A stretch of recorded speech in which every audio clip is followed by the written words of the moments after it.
Yeah. I love my HBCU. And boy, I love it, love it. I love it, love it. I love my HBCU. And man, I hope my team they won one. Yeah. I hope my team they won one. Yeah. Man. I hope my team they won one. I hope my team they won one. Yeah. I tune into the HBCU Sports Lab to see if my team won or lost.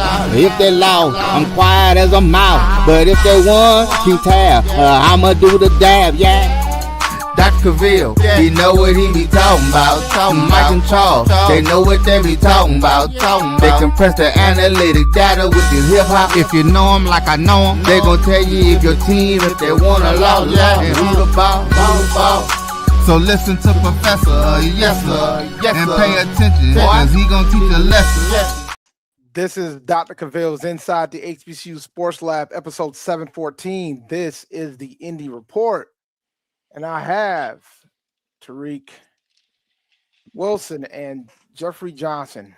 Gentlemen, Mr. Tariq, how you doing, boss? I'm doing surprisingly well. How about you? Well is relative for me, my man. Well is relative. I've been on to Maine for a couple days at this point. I've been on to Maine. I've been philosophical about this. I don't a saying. Can I get real nerdy after you talk to Jeff? I can tell you how I'm approaching this situation. That's fine, Mr. Johnson. How you doing, sir? You know what? It's like I haven't got my butt whooped in about almost 11 years. And last weekend, Howard took it to us. And I'm gonna tell it to you like this.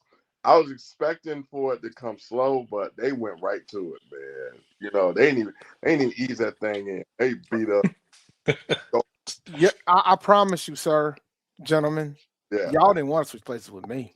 It was 17-0 in the first quarter. We had two safeties in the first quarter. Woo! Yeah, dope. Yeah. Philosophy, Rick. Oh, okay. So I like to read about stoicism. So I like to practice some of the tenets of stoicism. There's something called the trichotomy of control. So that means there's three control situations. Things you have 100% control over, things you have a little bit control over, things you have no control over.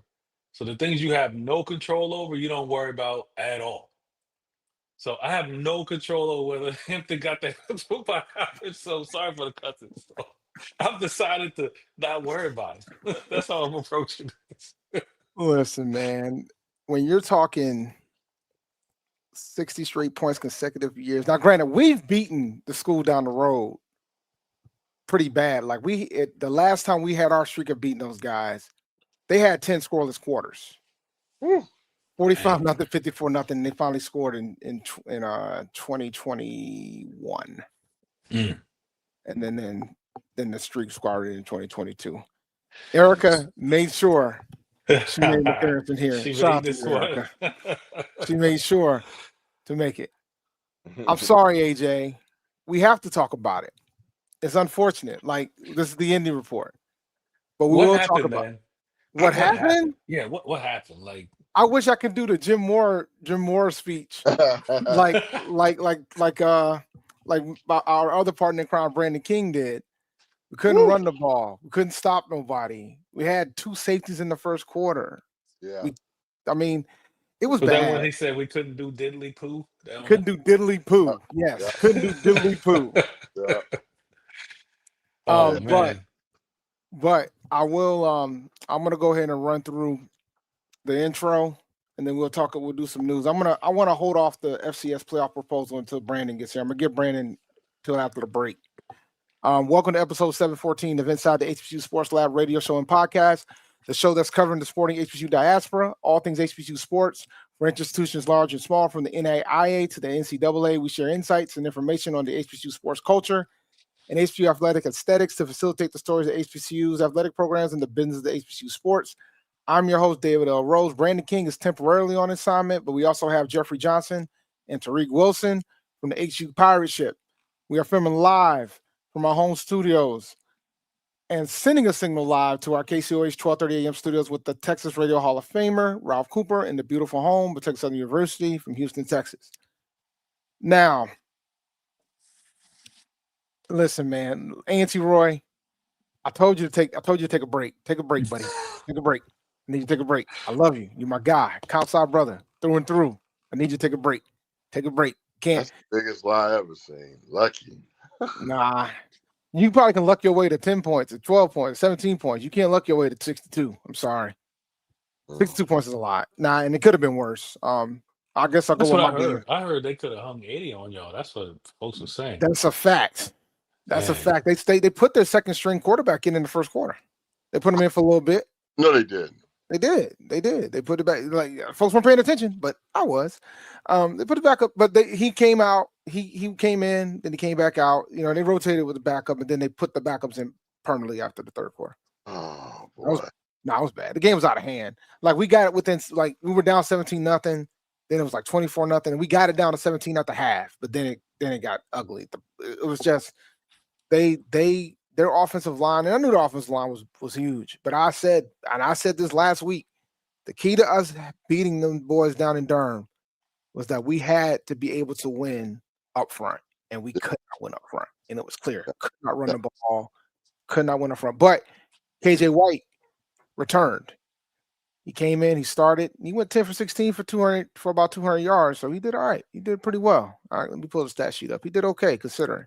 And while watching the game, it didn't look like he was doing well, but he overall did a pretty good job from that standpoint. So shout out to him, because to come back from breaking his leg right before the spring game to be able to play, that's props to him.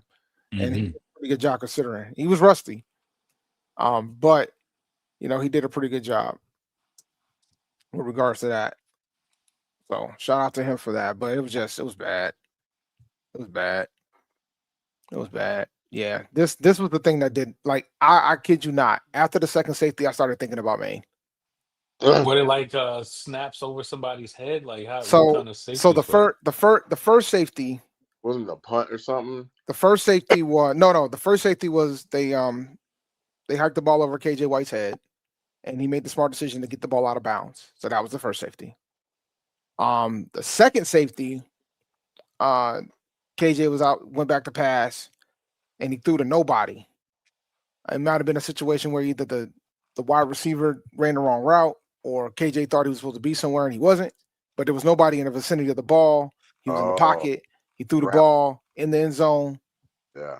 That's intentional grounding, automatic safety. Sheesh. Yeah, so it was 765 yards, AJ, which was almost an FCS record. That's how much yards they gave up on us. To put it in perspective, in the 3 games that A&T played, we got about 800 yards. So they pretty much got all of that in one game. That was bad. That was bad. Defensively, we didn't play well at all. It was rough. It was rough. It was rough. I was there. So, and Twitter caught me there. So I was there. I was at the Hampton game, and I was at the school down the road game. I went to both games. I stayed in town. I went home to South Carolina to go see my parents. I came back to Greensboro that Thursday afternoon. So I was there for both events. I did BCSN game time with my boy Roy. Shout out to him. I did that Saturday, so you got to check out Aggie Eagle.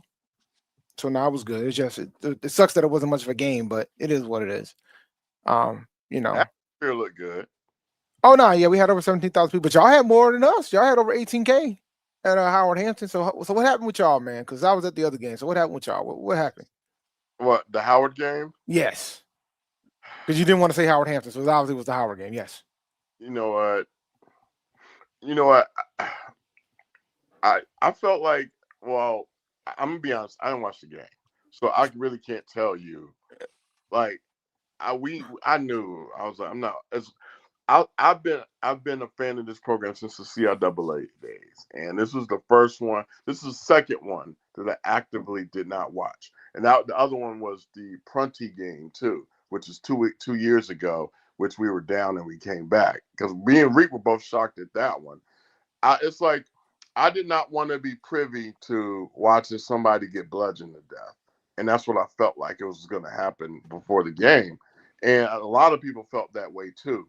So I didn't watch it, and from a lot of my friends that went to the game. They said walking into Audi Field felt like walking into a funeral before the game started. They knew it. So, yeah. So I can't really tell you what. I only can just tell you based upon stats. It just did not look good. I watched it. Ooh. You know what? You say it like that, man. It was like watching Face Death, wasn't it? Remember that back when we was kids? Yeah, here's no shade to Howard, right? Like, it shows how bad. No, what's the word? How we're just not good because Howard, they didn't do anything crazy. They just ran the ball, passed the ball. It wasn't like, oh, this is a great team. It's like, yo, we are so fundamentally unsound. Yeah. We are like always in the wrong gap, Yep.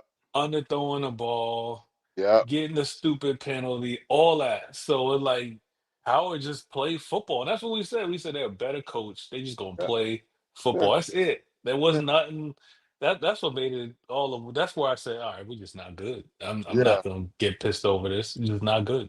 Well, Like- here's the thing for me, because you guys had much higher expectations for this team than I did for A&T. Like I was concerned that if we didn't win either Tennessee State or against you guys, that we could legitimately go winless, like legitimately, right? Yeah. But I like what I saw coming out of the opener with Tennessee State. We should have won that game. Yeah. And then we played Central Florida, lost all our quarterbacks. Yeah. But then we somehow pulled that miracle off against you guys. Yeah. But going into the game against the school down the road, I was just hoping it was going to be a closer game than what we got, and it ended up being the same margin as last year. I mean, but KJ White came back 10 for 16, 232 yards, one touchdown in the air, one rushing touchdown, and he had an interception. But I'm not gonna beat him up on that. We just could not get the rushing offense going at all in that game. And the school down the road could do whatever they wanted. Absolutely. Whatever they wanted, because we could not get to the quarterback. Yeah. Did it look like a talent gap? Were they executing better, or when you line players up man for man, did they just look? They were more talented than us. They got tight ends. They got running backs. They were more talented than us. Like and they're a really good football team. I mean, they got to worry about whether or not they're going to lose that kid Morgan, Chris Mosley, the running back, who made ESPN, by the way, because he got a helmet sticker. He's a stud. Yeah. Oh no, he's legit. And I knew that. And I knew that going in. Thought about that. No, I haven't thought about that. He's a truth. Now, I would say on our end, this is probably the first time Coach Prunty is probably laughing. Like, I told y'all. Because you know why? All them players he brought in, where are they? Gone. See, and this is the first thing that me and Rick didn't even think about. Like, we were so spoiled with the amount of talent he brought in that we figured that it's not, all right, they're gone. We'll re-up. We did not re-up. We re-upped with some kids that couldn't barely beat Elizabeth City. So this is the first time, like, we lost both linemen, one to Marshall, one to Coastal Carolina. We lost a legit pass rusher last year in Richard Kramer to Georgia State. Then we lost a legit defensive lineman to, where was that guy at now? App State. Yeah, App State. We lost another one to Virginia Tech. Yep. We lost our receiver and Brendan Ridley, gone. Where was he at? Bowling Green. Eddie George. We lost our center, Tyler Weinberger, and Guan Price from Norfolk State. So these are all Prunty guys. We lost a cornerback, a safety to Liberty. Yep. We lost another cornerback to Temple. Yep. We lost another defensive tackle to Elon. Yep. I mean, we just got raided. And another guy. We lost somebody else. I mean, it was the quarterback. We lost him to Stony Brook. I mean, everybody wasn't sad to see him go, but I want him back now. Sorry. We got raided. No. Mister can't throw a screen pass. I'll take him back now. Oh, Chris Ellis? Oh, the player of the year. He was like the player of the week last week. That Chris Ellis for Stony Brook. He is balling for Stony Brook right now, man. And we got to see him, unfortunately, later this season. And you know what, in though? Stony Brook. And you know what? I mean, it's not so. If you think about it in those terms, I'm surprised we beat Elizabeth City, to be honest. So, No, that's how it looks. But here's and one that's thing. Here's one thing I've noticed, and someone mentioned this on the Facebook group with the Pirates. Like the portal is changing, at least for Hampton. Their yeah, theory was because yeah, of and this is going to happen to A&T yeah, because we're playing and getting more exposure, right? yeah. So MEAC schools, there still is like a stigma attached to it, right? They don't want them, baby. So right, unless you are Winning. winning in like a not can't miss player like Mosley, Yeah, the running back, like the running back they lost last year who's at UVA. Like you got to be the best player on the team. But yeah. for Hampton, man, like once you play the CAA, it's like, oh, you can block and tackle. You must have some skills. So like they will come take your freaking second string guy. Like, man, But Oh, the thing that's wild, right? Like and I think everybody's got to, and I'm talking to my Aggies here when I say this. You got to understand that to build a program takes time, but to build a program, you have to have a coach there for a long period of time. Trey Oliver's been there for what, 7, 8 years at this point. yeah. So like that matters. mhm.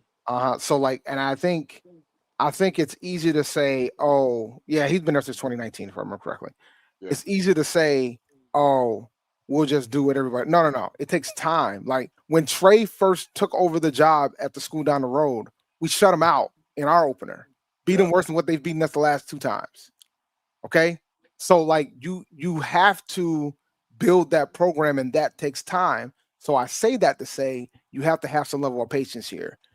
He's already outpunched the last guy's weight by getting a conference win. Yeah. So like so you got to give him some brevity, some patience.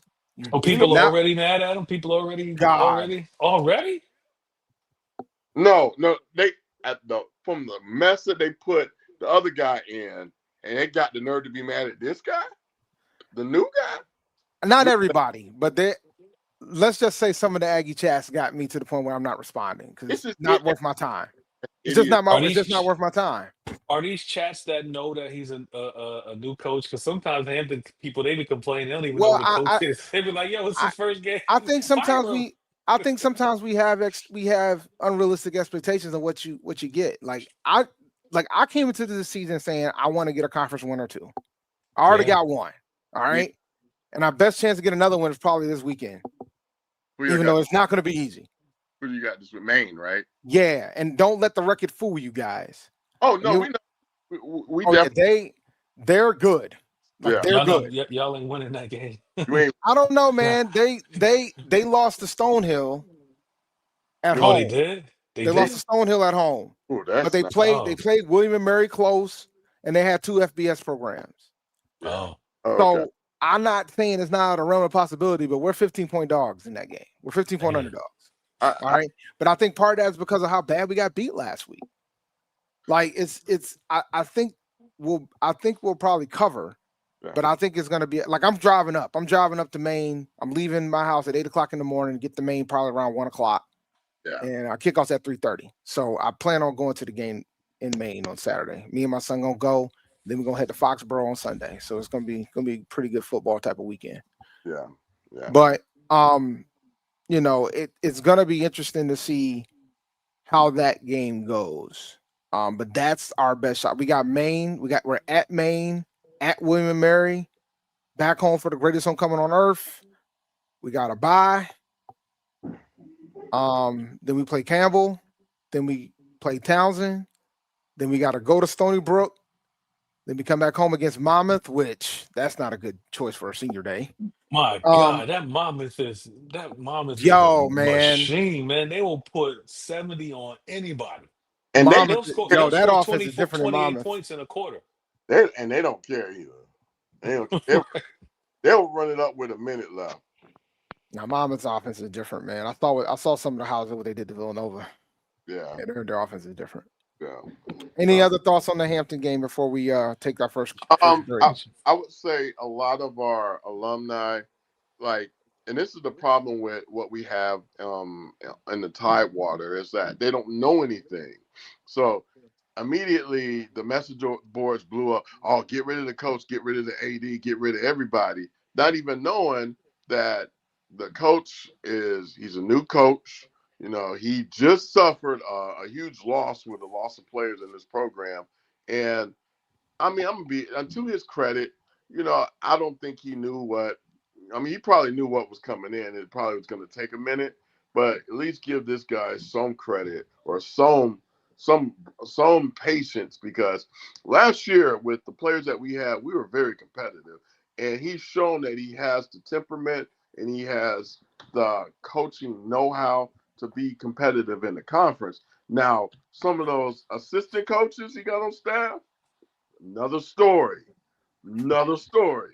And I think he's going to have to root out some of these young kids that have come into the program that have that undisciplined style, undisciplined behavior that is not, I would say, is not applicable to Hampton. We don't have guys who consistently talk after the whistle, or guys who go on other sidelines and create mischief. That's just never been a Hampton issue, and he's going to have to get those guys either under control or out of the program. Speaking of that, they moved somebody out of the program. Good segue. Yeah, Somebody got moved out of the program for us. Smart. Yeah, come on, man. You know what's hurting us? Or was it Freeman? Oh, I'm he not said saying it. him, You said it out there. but he just Stand on it. he's not Stand on it. playing well. He's not playing well. Yes. And I don't know if it's the system. I don't know if it's the coaches, because you know what I said, Jeff, when we first got him, I talked to a CIAA defensive coordinator. He said, you got a good one. He was one of the best quarterbacks in that conference. Yeah. So what? And shout out to my man Gerald Huggins. He was on that staff when Isaiah Freeman was still there. He's at Morgan now, but he said he was one of the best. He was probably the best quarterback in the conference. Yeah. So what's wrong? What's up, man? You know what? No, it's like if you watch his highlights and some of the games that he played, it's like, yeah, he was good for D2 ball, but watching him, he had a hell of a game again at A&T, running and passing. So it's there. I just don't know how they can get the best out of this guy. Some of these, like the routes some of these passing combinations that you see, whether it's like he does well on drag routes, bubble screens, that's his game. And you can't do that every play. You ask him to do like a medium route, a 10-yard, a 15-yard route, he's throwing over that kid's head. You ask him to throw a long, a deep route, those routes do not work. But if he's able to get out on the edge, run the ball, that's his thing. And I think it works for these little rinky-dink programs that we're playing now. But when we got Elon coming up, I got Elon this week. I don't want to see that game. I don't want to see it. Yeah, we got, and we're at Elon. Y'all gonna get to see the Fire of the Carolinas. That's the name of the band. Elon's gonna make a statement on that. Oh man. Yeah, I want to see that. So, but I don't know. Sometimes I feel like the offense kind of feels like Fisher Price or like the Model T. And the defense, I feel like, does well, but you have way too many high emotional kids on who cannot keep their hands to themselves. If it's a 3rd down and 10 or a 3rd down and 15, we're going to give it to them, even if the pass is incomplete, because of poor discipline, whether it's a pass interference, a roughing the passer, or some sort of penalty that's costly. So, yeah, that's tough. All right, I need to take the first break. When we come back, I want to talk about this proposal that came by that got briefed to the FCS commissioners involving the FCS playoffs. I want to broach that up because it's going to be pretty fascinating. So we'll be right back after this first break. This is the Dean of the College of HBCU Sports, Kenyatta Cavil of Dr. Cavil's Inside the HBCU Sports Lab with Mike Washington and Charles Bishop. Come mix it up in the lab where the course lecture is in session every Tuesday from 6 o'clock p.m. Central Standard Time on Facebook Live, YouTube Spreaker, or the BCSN app, as we discuss all things about the HBCU sports culture, including exploring the week that was in the sporting HBCU diaspora, as well as the upcoming week of HBCU sports. With me, the Dean, the College of HBCU Sports, on Dr. Cavil's Inside the HBCU Sports Lab with Mike Washington and Charles Bishop. Course lecture dismissed.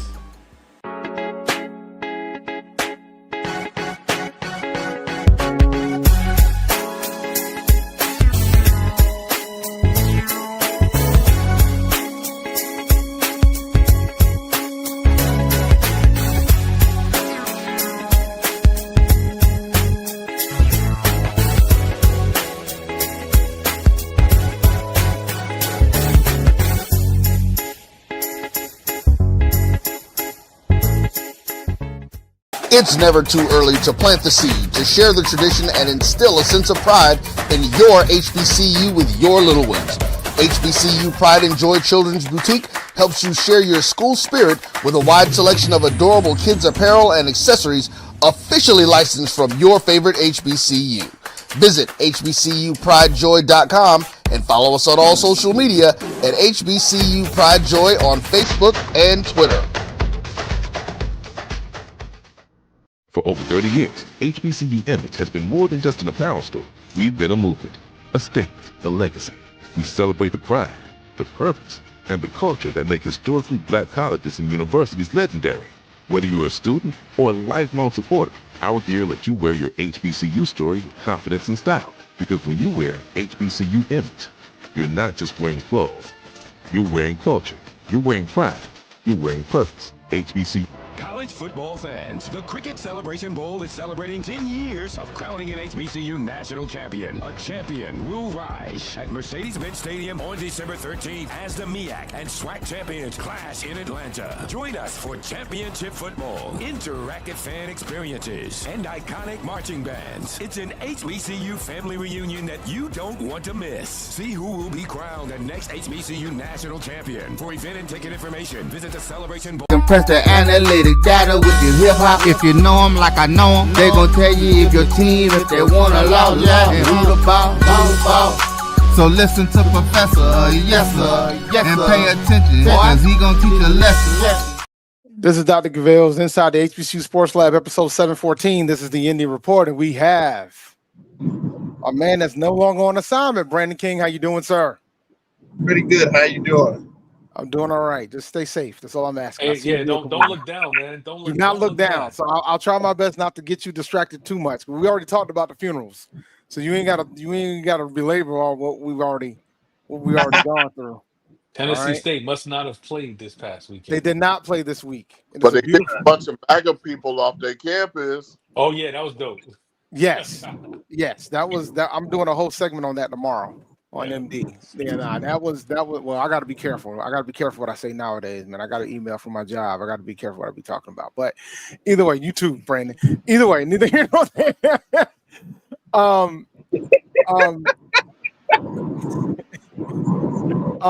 So a private equity firm pitches taking the FCS football playoffs private, man.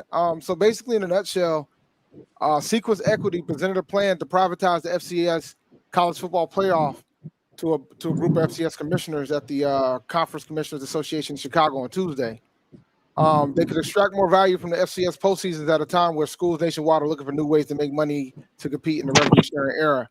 And the thing is, man, even they had an AD pretty much said they lose money. And there's an AD that's made playoff runs, FCS playoff runs. So it's but I think it's always been a known thing that most of the schools in the FCS that make the FCS playoffs do lose money in the endeavor. However, but with the ratings, what they have been for FCS playoff games, FCS National Championship actually outrated the Celebration Bowl this year. So when you take all those things into account, we'll go around the room.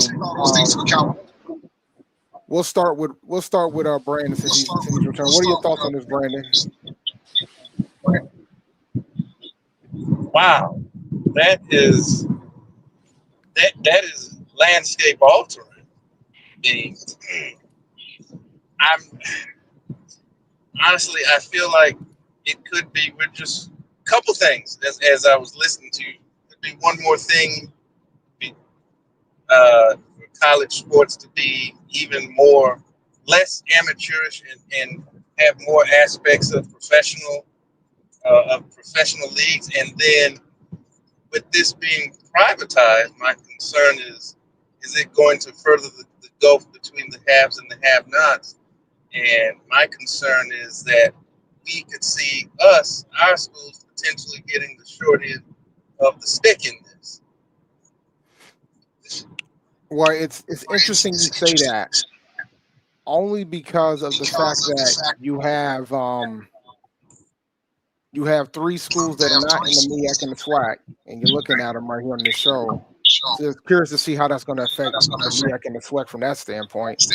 But I don't think it's a coincidence that once the Ivy League made the decision to go into the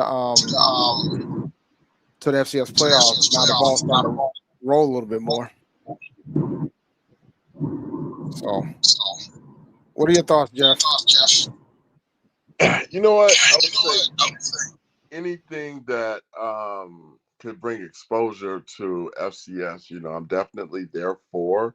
I do feel that it is an opportunity for, I would say, struggling brands to become more visible. But I also kind of got the feeling that with new equity, with new corporations involved, that they're going to kind of want to see who they want in there. And we could get pushed out of this thing, based upon, if it's up to a committee, then, it's possible if we're competitive, but I am a little bit nervous about certain aspects of it, everybody getting a fair slice of the pie. But I do feel that A&T and Hampton, are really good brands, and if very competitive, will be like really awesome in FCS, and will probably be very marketable for some of these programs, these for corporations, when it comes to being vying for viable spots within the playoff system. I'm for it. I am a little bit. I am for more business coming into our program. I am for more eyeballs and more marketing, but I'm also a little bit nervous about the unknown, and that to me is something that I would need to hear more about. And this is an interesting take too, or interesting thing. I'm gonna get Brandon back in here. You got the echo going, but the interesting thing is the Celebration Bowl contract hasn't been extended past 2027, which is when they think that if the private equity firm does get involved in the FCS playoffs, then this will be when this will be also it'll be 2027 when that would begin. So it's not an accident that this falls the way that it falls. Now, I don't think considering the money that those the winners and the participants of the Celebration Bowl get, it's got to be really good enough for them to warrant not walking away from this bowl game from a MEAC and SWAC perspective. So, Reek, what are your thoughts? I mean, it sounds good on paper, right? It's just you got to be wary of private equity. Kind of like what Jeff says. Now it's really just about making sure that the shareholders get a return on their investment. So that's primary goal. Once they invest, then they got to get their cut. So it's not always, about the pure athletics at this point. So yeah, long as there's some protections in there to make sure where we don't get the short end of the stick, and that these investors, when they done, because usually when they done and they pull out for it, then you're in trouble. So you just gotta watch. I'm sure they think about that, but there's plenty of stories about once they get in and then they kind of suck the profits out, then they move on. So we just got to make sure that there's some protections in there for the schools. Well, they would have a minority stake Okay. at the beginning, so that's one positive aspect of it. But them not having a majority stake, because that and the FCS commissioners would own the FCS conferences would own the rest. So it'll be interesting to see if this goes. But the folks that are involved in this are Princeton grads. I think, and I go back to what I just said. I think the Ivy League getting involved in FCS playoffs. I don't think it's a coincidence that now they're getting interest at a private equity level, because that's the Ivy Leagues. That's their bread and butter, man. They the hedge funders. They're the equity folks. So private equity lane. So this is what they like to do. So the article came up, and I was like enthralled by it. Like I was just fascinated by the fact that this was happening, type of thing. Besides, I mean, we both got our behinds taken to us on Saturday, so nice little different topic to discuss. And Brandon got off easy; he ain't had to worry about nothing because he's on a bye. Hey, I did want to respond to a comment that Erica Lee, and Was she it said, this one? yeah, I think that's awesome. It's like sometimes you have a younger sibling who's striving to beat the older sibling, and they actually improve their standings. I think that's Howard. I mean, they've been trying to catch us for years, and they finally caught us. So that means we gotta do better. But y'all can thank us for helping y'all strive to be the best y'all can be. Absolutely. Absolutely. The rivalry never ends. Remember before he said, "Oh, we're academic school. We don't care about athletics." Remember all that, Jeff? All Oh of my years. God. Oh We God. always Well, you know what whatever. the wild thing is? Howard is legitimately investing in athletics right now. Like they are legitimately You Oh, have to. You have to. you have getting to. it. You have to. Yeah. Yeah. Well, they're not short on students. They're the second largest HBCU in the country. They're not short by any stretch of the imagination. They're They second. they killing it. They kill. Now I'm still saying Morgan to me is still not. Oh no, Morgan. If Morgan can figure out how to win championships, they out of there, man. Yeah. They're third. They're the third largest. They on that trajectory. They like Morgan and to me are the two rising stars. They're gonna surpass FAMU. Oh yeah. Well, I mean, Oh, A&T was at the right. A&T was already at the top of the heap for a period. I mean, but Well, shout out to FAMU. They're the public, no more public HBCU again for the 7th straight year. So shout out to them. I mean, I think that's an incredible achievement because the top 10 for the U.S. News and World Report came out. FAMU was number one. I think FAMU was number one for public HBCUs. I think there were like 5 overall. Spelman was 1, Howard was 2, Morehouse was 3, 7. yeah, A&T was 8. Yeah. And Morgan was 9. Delaware State was 10. Delaware State's another one. Yeah, Delaware State. Delaware State's another one, man. Like, quietly, yeah. But don't let the Deshaun Jackson football success fool you. They've been on the trajectory before they hired him, but he's doing a phenomenal job right now in Delaware State right now. Candace Owens got FAMU moving in the right directions. see. Hey man, they've been number one HBCU. They've been number one public HBCU for 7 years, man. Academically, they sound. There's no question about that. I mean, only SWAC school in the top 10. Oh no, really, MEAC school. Well, my friend Erica said it best. All the Division I programs there were either was in the MEAC at some point. Yeah, which is true. Yeah. But FAMU's the only SWAC school. But I digress. I think it gets sustained, but I'm curious to see what the MEAC is like. I really would love to know what they think about this private equity thing. And then I also would love to know why have we ever had the opportunity to do this? I know that some of us do play Ivy League opponents, and that's like your opportunities to rub shoulders or rub elbows, so to speak. But Howard does it often. Yeah, I do want we played Princeton in a home and home, and we got that too. Yeah, I mean, we won both times, but it kind of felt like, all right, we didn't like it. And I think when we did play Harvard, I think a while back in basketball or something, they got into we're the real HU debate. We're like, stop. Stop. We're going off money, man. They might stop. It was like no, it's funny because they played Howard too. Like Harvard and Howard played a couple times. We're like, this is a family thing over here. Like, yeah, stop. But no, I do want to see what the format actually is going to look like. That to me would be something. I want to see how it fleshes out. It's like I don't think you can get swackos, to give up on that the championship game and a celebration game. So Yeah, I don't think the SWAC. I could see a world where the SWAC's already said their championship game's more important than the Celebration Bowl. So, well, the commissioner made that comment a while back. But yeah, I don't think they're not getting rid of that championship game. That's not happening. I mean, now the thing is, can they still keep the championship game and still, if they want to, compete in this new FCS playoff? But here's the problem. Yeah. All right. There's a couple challenges. Yeah. The first challenge is the Bayou Classic. Oh. The second challenge is well, maybe is the Bayou Classic anywhere seen? The other one is the Turkey Day Classic.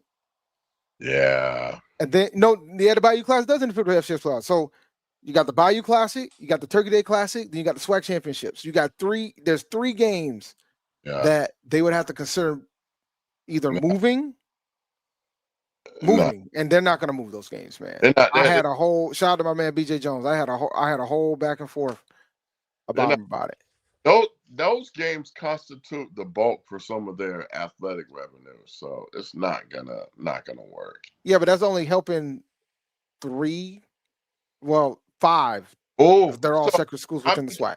Think about it. If I'm Prairie View, if I'm Texas Southern, and if I'm Jackson State, I'm saying, look, you costing us, and I can see them ganging up on those other 3 little programs. No, because the thing is, Jackson State could be in the SWAC championship. So then they can say, you're really costing us. It's the last game of the year, right? If Jackson State wins the East, they go to the championship. And right now, Prairie View is probably going to walk through the West. So, Prairie View is going to be part of the issue. I think the big dilemma that they have is that they can still get an at-large bid in the FCS playoffs right now, but unless they have a team that looks really good and they just don't win their division, you're not going to see that. Now, that's just the reality of it. If they lose the SWAC championship, but the playoffs would have already started, correct? Well, here's the thing, right? So a school like Jackson State, let's say Jackson State had a strong out-of-conference schedule. They won their games in the out-of-conference schedule, but they didn't win the East. They got clipped by Alabama State or they got clipped by FAMU or somebody, right? Yeah. If they have a strong enough, if they end up with like 9 wins, they would have a strong argument to go into the FCS playoffs. If they got like 9 FCS wins, they would have a strong argument to go into the FCS playoffs. And then they would be able to play because they're not in the Bayou Classic, they're not in the Turkey Day Classic. Yeah. So they could get a slot. That's what happened with FAMU a few years back. Yeah. They didn't win the SWAC. They didn't win the East. So they didn't play in the SWAC championship. So they got an FCS playoff bid. Yeah. But those are hard to get. And I think they're going to be harder now with the Ivy League entering because they're taking a spot, an at-large spot away because they get an auto bid. How many slots are they giving up? Was it 12? There's 24 slots right now. It's 24. Oh, it's 24. There's 24 places. There's 24 slots, but every conference champion is an at-large bid, is with the exception of the MEAC and the SWAC and the Ivy League right now. Well, no, not anymore. So it's just the MEAC and the SWAC now. But it used to be the MEAC, the SWAC, and the Ivy League don't get the auto bid. They can get at-large bids. Okay. So then the remaining slots are at-large bids. Hold on. So they don't get any bids. They don't have anything cemented. The MEAC and the SWAC gave up their automatic bid when they made the decision to go to Celebration. Now, supposedly they asked them every year if they want it, but you can't because you got the Celebration Bowl. And the MEAC champion and the SWAC champion has to go to the bowl game. It's in the contract. Yeah. So the at-large bid goes to the champion. So, okay. But so the second place MEAC team can get an at-large bid. Yeah, and it happened before. The school down the road got it when Howard went. Okay. All right. I mean, that's fine. But my thing is, that's fine. Brandon's over here shaking his head, man. How you feeling over here, man? Let me unmute you real fast. I can't unmute you. You did it on your own device. You got to do it, man. So you out here taking risks. I was trying to control it for it, trying to be safe. I can see a lot of FCS folks getting jealous of the Celebration Bowl. I know they do. I've heard they're. Oh, they are. No, they go to the game. Yeah. The commissioners go to the game. Yeah. Yeah. So no, they and not just like rinky dink commissioners. Big Sky. Yeah. Yeah. The Valley, CAA. They've been to that game. Like they know what it is. Yeah. And they understand the importance of it. If they could get that in the FCS format, they would love that. So if JSU don't make it to the SCG, will they be selected? Nah, because they didn't. Who they beat? Unless Hampton gets good all of a sudden. No. Because right now it doesn't like the biggest win they got out of conference right now is Hampton. That Hampton bid is going to look like playing Livingstone right now. I mean, that's like, they done got Livingstone money off of like Erica has questions about Jackson. Let me bring Brandon back in. Erica got questions about Jackson State because it's like, yo, we just beat the brakes off of Hampton. Why were you guys struggling against them? Why would it take to the fourth quarter? Yeah. Any thoughts, Brandon? I saw you shaking your head a lot, so I just want to get you in where you fit in, so to speak. I was just really just taking it all in. Like I said, with the privatization, I have some concerns about how it will potentially affect us, and with you bringing out that the Ivy League is now taking up that their champions taking up their auto bid, that's potentially one less slot for one of our schools. But I don't want to poo-poo on the whole affair just yet. I want to read up about it a little more before I fully go into it. But any time extra, private money's coming in, and like the point has been raised, they're not putting this money in out of the goodness of their heart. So they want an ROI, and if they're not getting it, they're gonna do what they have to do. But I'm just I'm watching with bated breath. I'll just say it like that. I think when you look at what has been going on, like, so we know that Grambling and Jackson State is playing in that Las Vegas Classic in next month. Mm-hmm. And you know who else got to deal with that same stadium with the Raiders? You know who else got to deal? Elijah Stadium. They do a Las Vegas Classic of their own. 4 FCS programs. $1.25 million a team. Mm. They're going to play a game in 2026 and they're going to play a game in 2027. Sheesh. All right. So I say all that to say it's obvious that money is starting to come into the FCS fold. And it's obvious that some of these FCS programs are starting to say, you know what, we need to start playing some of these classic games too. And they're getting bigger checks than what our HBCU counterparts are getting. Because when the article came out about, I think North Dakota State's involved in that one, and a couple other Montana, a couple of the bigger schools. And when I asked the question, what is Grambling and Jackson State getting for this game? Is it $1.25 million? I'm just curious. I just want to know. But to go back to the discussion about if there's any potential at-large bids, I don't agree with you, AJ. I don't know. Alabama A&M's got the same problem as Jackson State, even though they did pretty well in out-of-conference play overall. But like Tennessee State's got to show something. They got to show something. Like, it's about the strength. It goes back to strength of schedule.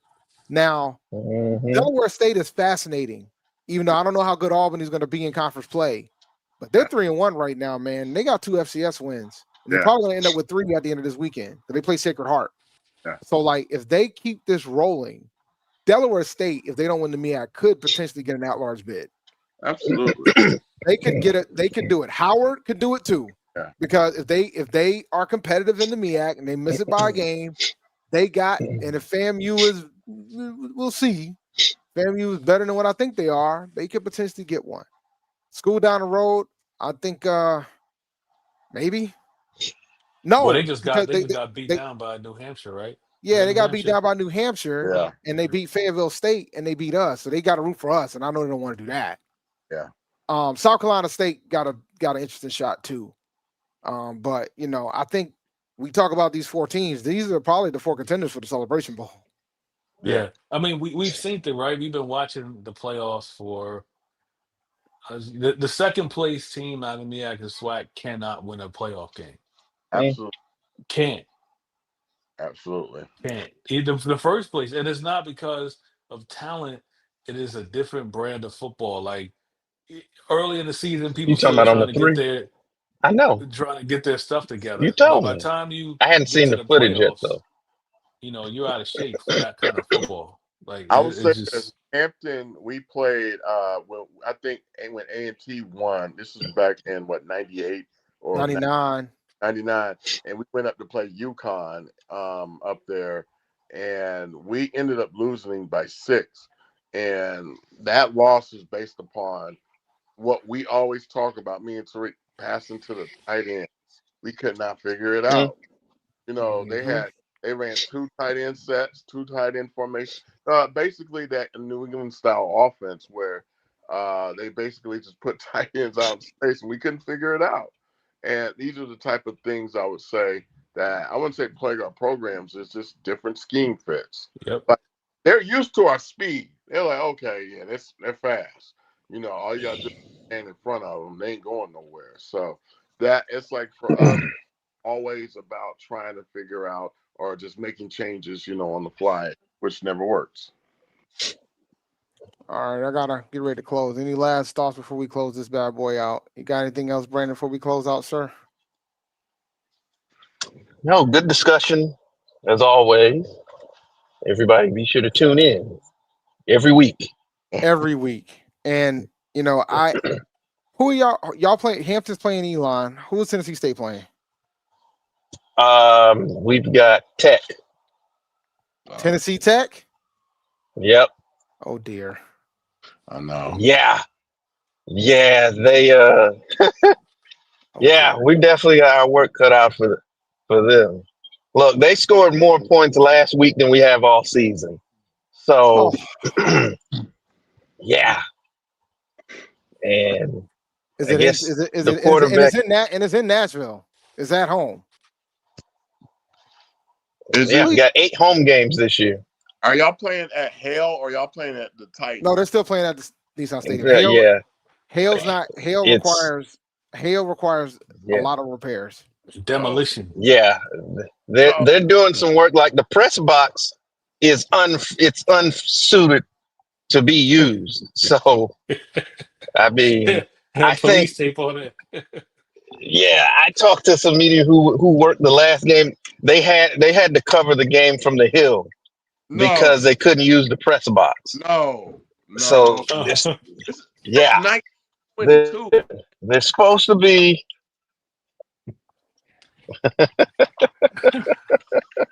Oh my So God, they're man. supposed to be doing some renovations over there to get some. Yeah, I'm coming in. I'm just parking the car. I just going in? Yeah, you can. That's fine. Hopefully we'll see games over there. I won't say in the future. I'll just say it like that because they're working on some things with the track and they're trying to, get a soccer pitch put in over there as well. It's almost trying to turn it into a true multi-purpose facility. Yeah. Yeah. I did hear that it's going to cost y'all a lot of money to play at the new stadium when they build it. $300,000 a game, right? What? That's what I read. That's what I saw on Twitter. I don't know. Everything on Twitter ain't always true, but I saw $300,000 a game. Play it at a high school stadium. Yeah, and the wild thing is Tennessee State is such a big reason why they were able to get the public funding for that stadium, and so for them to charge them is if accurate is insane to me. They could have at least pitched in to help you guys out with Hell Stadium. And that's my thing, right? Like I for those that don't know, I do a podcast. Matter of fact, I'm going live on my other podcast in 3 minutes, but my big thing about the NFL and the owners, man, is always most of their stadiums are 90. I think the only one that's not publicly funded was Jerry's stadium for Dallas because he chose to pay for it himself. Yeah. But everybody else is always publicly funded, and that's what they use as leverage to keep the NFL team there. And they use that every time. Charlotte just went through it every time. And if you don't bend the knee, they will move the team. They will just move it because there'll be another city that's willing to take it. Ain't going Another team, there's always another city that's willing to take it. All right, let me go ahead and close out the show. Thank you for listening to Inside the HBCU Sports Lab. Make sure you share our podcast with your friends and colleagues. I will look forward to next week as we discuss the latest news in the lab. Make sure you follow Brandon King at sneakersharptalk.com. Jeff and Big Reek, go to hupowership.com to check their stuff out. They do weekly shows. They yell, they scream, they celebrate, they're disappointed, they cry, they do all that. I'm all over the place. I got HBCU Nightly on Sundays that I pop in occasionally. I got MD on Thursdays. I got Panther Nation podcast where I cover the Carolina Panthers. I'm doing a live show within the next 2 minutes right now, but I want you guys to stay here for the ONG Strike Zone and talk to my man Brian with regards to that and what's going on with FAMU. They're going to brag about being the #1 public HBCU. They're going to brag about all the successes they're having. So you go ahead and watch that show and enjoy it, and make sure they understand that I'm not picking on them. I'm trying to give them props. Congratulations to them. I will throw the jabs when needed, but I'm not throwing the jabs tonight. All right. So dream big and continue to move forward. We'll talk to you soon. Reek. Of course. Jeff. Hook or line? Lecture. Yeah. Lecture. Brandon. Dismissed. Y'all have a good one, guys. We'll see you guys next week.